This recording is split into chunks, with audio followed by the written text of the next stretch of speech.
समाचार और मैं हूं आपके साथ नंदिनी यादव। वक्त हो गया है खबरों का रुख कर लेते हैं खबर की ओर। खबर लखनऊ से है, जहां पर लोकसभा चुनाव की तारीखों का ऐलान हो चुका है। चुनाव आयोग ने तारीखों का ऐलान कर दिया है।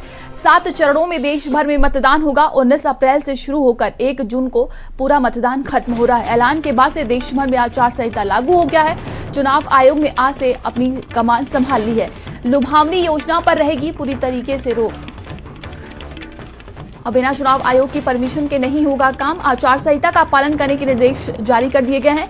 सरकारी योजनाओं के होर्डिंग बैनर उतारे अब जाने लगे हैं। रोड शो या रैली में स्कूली बच्चों का शामिल करना प्रतिबंधित है। और आपको बता दें कि नई परियोजनाओं, कार्यक्रमों, शिलान्यास को भी प्रतिबंधित कर दिया गया है। सभी अधिकारी लोकसभा चुनाव की तैयारियों में जुटे हुए हैं। तो बिना चुनाव आयोग की परमिशन के अब कोई भी काम नहीं होगा। देखिए, कल तारीखों का ऐलान हो चुका है। 7 चरणों में पूरे देश भर में मतदान होगा।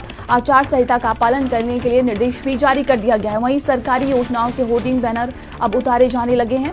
आचार संहिता पूरे देश में लागू हो चुका है। रोड शो या रैली में स्कूली बच्चों को शामिल नहीं किया जाएगा। नई परियोजनाओं, कार्यक्रमों और शिलान्यासों पर भी प्रतिबंधित कर दिया गया है।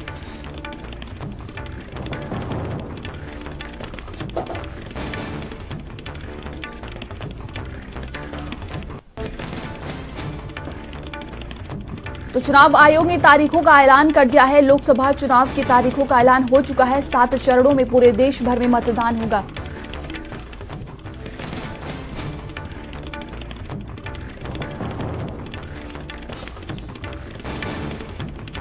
देखिए, ऐलान के बाद से देश भर में आचार संहिता लागू हो गया है। चुनाव आयोग ने आज से अपनी कमान संभाल ली है और पूरे देश में 7 चरणों में मतदान होगा। लुभावनी योजना पर पूरी तरीके से रोक लगा दी गई है।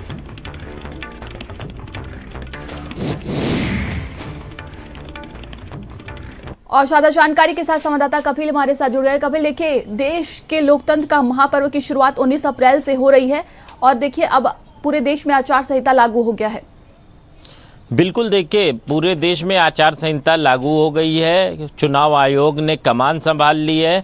अब जो तमाम लोक लुभावने वादे रहते हैं, जो होर्डिंग्स लगी रहती हैं, अब वो नहीं लगाई जाएंगी। चुनाव आयोग ने जो तमाम होर्डिंग है उन्हें हटवाना शुरू कर दिया है, क्योंकि जैसे ही आचार संहिता लगती है तो उसके बाद जो सरकारी होर्डिंग होती हैं, पार्टियों के बैनर पोस्टर होते हैं, उन्हें चुनाव आयोग हटवा देता है। और किसी भी तरह की कोई भी राजनीतिक पार्टी कोई लोक लुभावने वादे नहीं कर सकती, कोई घोषणा नहीं कर सकती है। तो इस तरह से अब जो चुनाव है उसका बिगुल बज गया है। 7 चरणों में ये चुनाव होगा। 19 अप्रैल से पहले चरण का चुनाव है। तमाम जो राजनीतिक पार्टियां हैं वो जुट गई हैं। चुनाव आयोग ने इस बार ख़ास तौर से सुरक्षा व्यवस्था के चाक चौबंद इंतज़ाम किए हैं। केंद्रीय अर्धसैनिक बलों की तैनाती रहेगी। जो तमाम केंद्र अर्धसैनिक बल रहेंगे वो बूथ पे रहेंगे जहां पर मतदान होगा। सुरक्षा के दृष्टिगत किसी भी तरह की कोई लापरवाही न होने के निर्देश दिए हैं। उत्तर प्रदेश जो पुलिस है उसने भी तमाम तैयारियां कर ली हैं। जो लोकल पुलिस है, इसके अलावा पीएसी के जवान हैं, आरएफ के जवान हैं, उनको भी मुस्तैद कर दिया गया है। तो चुनाव आयोग अब पूरे देश में कमान संभाल चुका है। जो आने वाला चुनाव है उसको लेकर तमाम दिशा निर्देश पहले ही जारी कर दिए गए थे। कई मीटिंग हुई थी। अब आदर्श आचार संहिता लागू है। तमाम नेताओं को हिदायत दी गई है, सोच समझ कर बोलें, कोई ऐसी बयानबाजी न करें जिससे आदर्श आचार संहिता का उल्लंघन हो। जैसे ही कल आदर्श आचार संहिता का जो ऐलान हुआ था उसके बाद से शहर में लगी तमाम होर्डिंग्स को हटाया जा रहा था। 3 दिन का वक्त होता है। पहले दिन जो सड़कों पर होर्डिंग लगी रहती है उन्हें चुनाव आयोग हटवाता है। उसके बाद जो कमर्शियल इलाकों में, कमर्शियल जो बिल्डिंग्स हैं उस पर जो होर्डिंग रहती हैं, सरकारी हो, इसके अलावा किसी पार्टी के बैनर पोस्टर हो, उन्हें हटाया जाता है। 72 घंटे में घरों में, जो निजी प्रॉपर्टियों में तमाम राजनीतिक पार्टियों के झंडे लगे रहते हैं, पोस्टर लगे रहते हैं, उन्हें हटाया जाता है। जी बिल्कुल। तो कपिल, देखिए, चुनावी पार्टियों को भी सख्त निर्देश दिए गए हैं कि कोई भी चंदा बांटता है जैसे कि वोट खरीदने के लिए, तो चुनाव आयोग को तुरंत इसको बताएं। तमाम तरह के निर्देश दिए गए हैं चुनाव आयोग की तरफ से इस बार। बिल्कुल, देखिए चुनाव आयोग ने इस बार काफ़ी फोकस रखा है कि किसी तरह का पैसा बांट करके वोट ना हासिल किया जाए। इसको लेकर चुनाव आयोग ने अपनी ऐप भी बना रखी है, व्हाट्सएप नंबर है। अगर कोई इस तरह का काम करता है तो आम जनता उनकी वीडियो व्हाट्सएप पर भेज सकती है। इसके अलावा जो चुनाव आयोग का ऐप है उस पर शिकायत कर सकती है। तो ऐसे लोगों पर शिकंजा कसने के लिए चुनाव आयोग ने तमाम तैयारियां कर रखी है। इन लोगों को चिन्हित किया जा रहा है जिन पर पहले भी आरोप लग चुका है। तो ऐसे लोगों को चुनाव आयोग अपनी रडार पर रखे हुआ है।